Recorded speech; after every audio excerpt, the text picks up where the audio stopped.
2006, a rather uneventful year, but despite that, there is one notable thing that cannot be forgotten by the world. My birth. Oh wait, no, I mean a new Kirby game actually. One that came out literally a day after my birthday. I think we can all agree, there's not a single bad Kirby game out there, not a single one. But some games are more appreciated than others. Case in point, Kirby Squeak Squad. Or as I like to call it, Kirby Peak Squad, am I right? I am not funny. Believe it or not, this game is in my top 5 Kirby games of all time. Whoa, don't shoot, I can explain, okay, I can explain. Ask any Kirby fan what they think about Kirby Squeak Squad, and they'll say something like, it's okay. The bosses, they're okay. The music, yeah, it's okay. The new copy abilities, just okay. Well, I haven't played this game in forever, and I want to see if the sentiment is truly justified or not. So, I'm 100%ing Kirby Squeak Squad.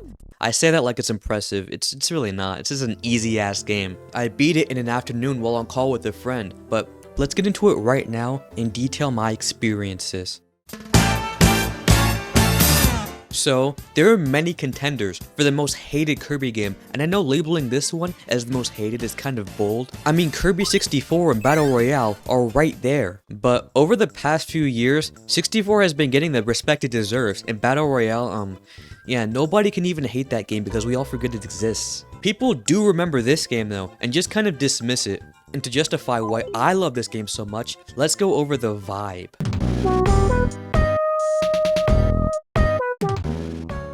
This game is so good at creating an atmosphere that feels cozy to be in. These illustrations that act as backgrounds are so detailed and gorgeous looking. The Kirby games always did a good job in immersing you in this kind of dreamlike world, and it's really perfected here. And as always, the music does so much to complement the set pieces in this. Which, by the way, are the generic Kirby environments, and I'm not even going to try to dispel the argument that this game is safe. It is in fact safe. It's probably the safest and most by-the-books Kirby game ever, which in my opinion, kind of adds to it. Hardly anything in this game can I say is unique, but it's still so solid that I can't help but appreciate it more than some other games. Its simplicity makes it the perfect vibe game for me, something to just chill to. While I love fighting the cool as hell bosses of Superstar Ultra, I sometimes like to sit back and explore the small world of Squeak Squad. I mean, this is a small feeling game. Kirby always felt kinda grand in scope, going around Planet Popstar and kicking some dark matter ass to save the world. Here, the stakes are comically low, and the levels are also comically easy. The whole plot revolves around Kirby getting his cake stolen and going on a giant chase for it. Even the final boss here is barely a threat, and a lot of people don't appreciate how anticlimactic this whole game is. Which I mean, I can certainly understand, but in my opinion, how small this game feels just makes it so relaxing to get immersed in. This whole game feels like one big side quest, and as someone who has a whole ass catalog of Kirby games to play, yeah, it's nice to have this one too. And man, I can't forget the music either. It's basically a guarantee that this game is gonna have some good ass music. But I actually like this soundtrack more than some of the other Kirby games. Other than Superstar Ultra, I go back to this soundtrack the most. More specifically, the main menu theme, which is like perfect to fall asleep to, by the way.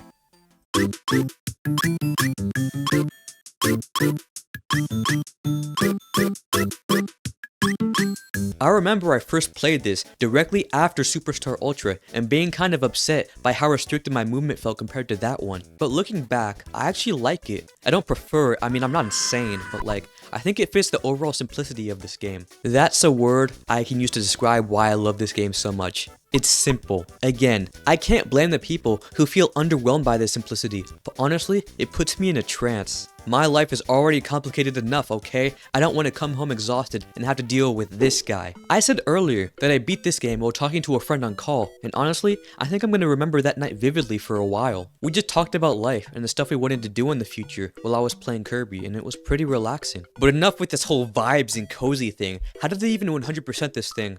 Well, it was actually pretty simple. When I said this game was simple, I really meant it. To 100% this game, you need to collect all the chests in all the levels. That's it. That's all, there's nothing more than that. So that's exactly what I did. I collected all 120 chests in the game. Most of them were extremely easy to get and don't become somewhat challenging to get until like the last few worlds. Plus, a lot of these levels are comically short. This one is the most infamous example. It's not even 30 seconds long. Literally every reviewer that I've seen talk about Squeak Squad talks about this level, and not in a good way. But even if I don't get all the chests first try, it's not really a hassle to go back because these levels are so short. Plus, there are almost no cases where you need to go get a copy ability from another level and go back to get a chest. The game will give you all the resources you need, which I can really appreciate. No backtracking and trying to fight the right ability to get to a certain place. It really trims down the playtime, even if just a little. The regular chests are relatively easy to get, but are pretty missable if you're not actively searching for them. The big chests, however, well, if you don't get these, you just kinda suck. Like, as a person, I don't like you, man. You can steal them from the Squeak Squad. Oh my gosh, that's the name of the game. That's the name of the game. He said the freaking name of the game. The Squeak Squad usually try to procure the chest for themselves. If you don't get it fast enough, they'll enter their burrow and you have to fight them. They're easy as hell to beat, and it's pretty satisfying knocking the living daylights out of them too. The game actually gets pretty creative with these fights later on, but it's not creative with the copy abilities, so yeah. One of the criticisms for this game I can understand is about the copy abilities. This is how they are in Dreamland 2. Then this is how they are in Superstar, and then this is how they are in Squeak Squad. What the hell, it's evolving but backwards. And again, I don't mind at all, but I understand why people are upset that this is not as intuitive as it was in Superstar. One thing I won't defend though is the new abilities, which for the most part are freaking lame as hell. First off, the meta copy ability is actual garbage, you move slow as hell, and the invincibility is not worth it because I can't bear how slow I move. Animal is also extremely forgettable. I only ever use it if I need to get a chest, then I completely discard it. It's kinda clunky to use and worse than the other melee alternatives like sword or hammer. Then there's Ghost, but I'll go over that later actually since it's post-game material. What I can say though is you unlock new moves for your copy abilities as the game progresses. They're not super crazy or anything, but it feels like a good mixture of the complexity of Superstar and the simplicity of the other games. Also, mixing weapons is a thing, but like I never use it and I'm sure you've never used it either. Which, you can do that through Kirby's stomach, and this is another feature I'm going to completely neglect because I literally do not care at all. At least his stomach is customizable, am I right? Which, by the way, after getting these chests, you unlock stuff like music, new colors for Kirby, stomach patterns of course, and more health as well. All this sounds pretty cool but kind of underwhelming still, which is why I love it so much. And yeah, it's really that simple. All you need to do to 100% the game is this. And of course, nothing is truly complete until you go over the post game, so let's see how that fares. Okay, so the post game is cool as hell, but not at the same time. The first thing I want to note is that you will unlock the Ghost Copy ability, which allows you to take control of almost any enemy in the game. You know, personally, as a grown-ass man, it's not really as novel as it would be if I played it as a kid. But I can imagine being enamored by this and exploring levels for hours, taking control of everything I can find. And even as a self-identified grown-ass man, I can admit, I had a lot of fun with this. I was hating on it in another video like a year ago, but you know, I was just being a Debbie Downer. Don't listen to that guy, he sucks. This is cool, and I'm tired of pretending it's not. There's also a boss rush, which I don't like actually. I always love the Kirby boss rushes, but here, nah.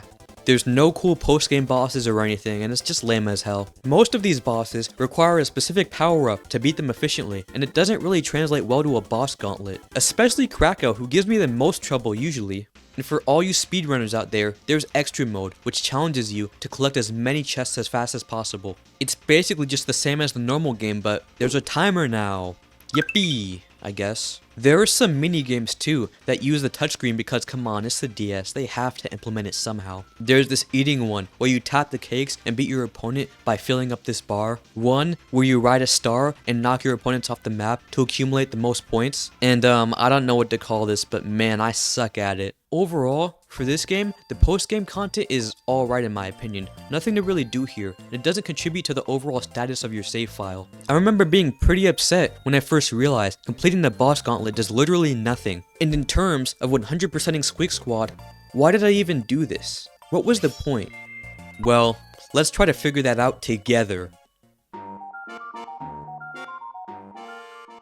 I never really defend this game because I don't know how to.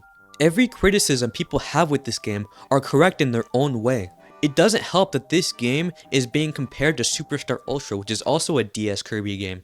But sometimes, I just think you need to sit back and stare at the beautiful portraits and environments, immerse yourself in the mesmerizing and hypnotic music, and enjoy the little quirks that this game does have that aren't present in the other games, even if they are small. This game is perfect on the DS because of how compact it feels. It doesn't prioritize anything. Almost every aspect of this game is equally balanced. Every single thing I love about Kirby games can be found here very clearly. It feels like a stroll through Popstar and nothing more. This is a filler episode of the mainline Kirby games, but sometimes you prefer the filler.